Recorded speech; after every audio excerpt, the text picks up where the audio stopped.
नमस्कार, मैं हूं आशीष और आप सभी लोग देख रहे हैं आशीष कॉमर्स क्लासेस। मेरे प्रिय साथियों, हम लोग अपने वीडियोस में बात कर रहे थे इनकम टैक्स की और इनकम टैक्स में हम लोग चर्चा कर रहे थे इनकम फ्रॉम हाउस प्रॉपर्टी की। इसमें हम लोग आज समझेंगे कि सहस्वामित्वों के स्वामित्व वाली मकान संपत्ति के संदर्भ में कौन कौन सी बातें कही गई हैं, यानी house property which is owned by को ऑनर।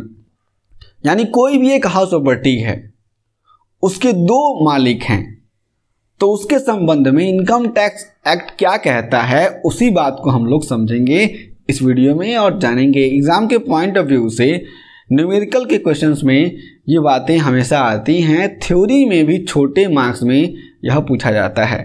एमसीक्यू में हमेशा देखा जाता है कि इस तरह के प्रश्नों को इंक्लूड किया जाता है उसमें भी, तो आप लोग ध्यान से समझेंगे।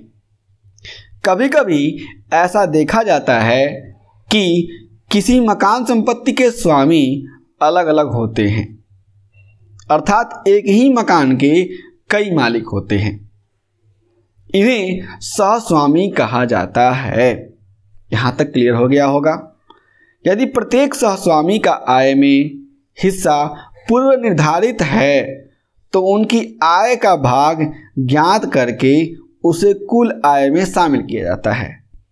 यानी उस मकान के संदर्भ में जो भी मकान मालिक हैं, उनकी जो आय है उस आय का हिस्सा पहले से ही निर्धारित है, तो उनकी आय का भाग ज्ञात करके कि उनकी आय में कितना कितना कितना हिस्सा आया हुआ है, उसको हम लोग अलग करके कुल आय में शामिल कर लेते हैं। यदि सहस्वामित्वों के स्वामित्व में हुई संपत्ति का प्रयोग उनके द्वारा स्वयं निवास हेतु किया जाता है, तो संपत्ति का वार्षिक मूल्य प्रत्येक सहस्वामी के लिए शून्य होगा। तो यहाँ पर आप लोग समझेंगे कि अगर कोई भी मकान संपत्ति है, उसमें 2, 4, 5, 6 मकान मालिक हैं और वे क्या करते हैं कि अपने अपने हिस्से को अपने अपने रहने के लिए प्रयोग करते हैं, तो वहाँ पर जो भी हाउस प्रॉपर्टी है उसका एनुअल वैल्यू क्या हो जाएगा, 0 हो जाता है। प्रत्येक सहस्वामी को ऋण पर 30,000 तक ब्याज की कटौती जैसी भी स्थिति हो स्वीकृत होती है।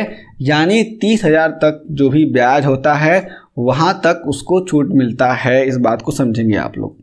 यदि सहस्वामित्व वाली संपत्ति को किराए पर दिया जाता है तो किराए की आय की गणना नियमानुसार की जाएगी तथा इस आय का वितरण उनके पूर्व निर्धारित अनुपात में कर दिया जाता है। तो यहाँ पर कहा गया है कि 2, 4 मालिक हैं, उसमें से 2 लोग क्या करते हैं, अपने रहने के लिए यूज़ करते हैं और 2 लोग उस हिस्से को दे देते हैं किराए पर।